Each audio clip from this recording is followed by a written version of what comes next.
কবর দুনিয়ার থেকে শেষ নিঃশ্বাস ত্যাগ করবেন, আল্লাহ রাব্বুল আলামিন আপনার জন্য কবরকে জান্নাতের বাগান বানিয়ে দিবে।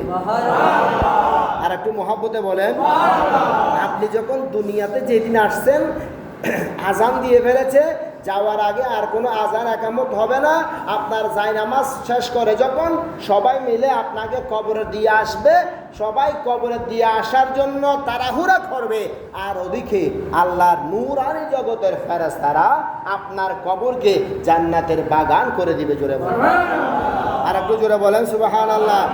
আপনার কোনো টেনশন করতে হবে, সেই জন্য কবি বলেছে, তুমি যখন এসেছো কেঁদেছো তুমি ভবনে, হেসেছে সবাই, ঠিক না? আর তুমি যখন চলে যাবে হাসবে তুমি, কাঁদবে সবাই। এই আমল, এই থিওরি, এই লজিক আমাদের মেনটেন করতে হবে।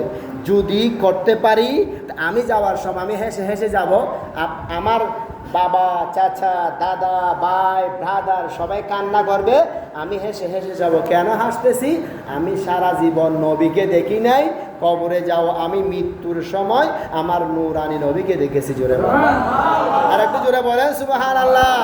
যার সাথে নবীর সাক্ষাৎ হয়ে যাবে তার কোনো টেনশন থাকবে না, তার কোনো টেনশন থাকবে। আল্লাহ আমাদেরকে সেইভাবে দুনিয়ার জিন্দেগি অতিবাহিত করার তৌফিক দান করুন। আর একটু জোরে বলি না আমি, যদি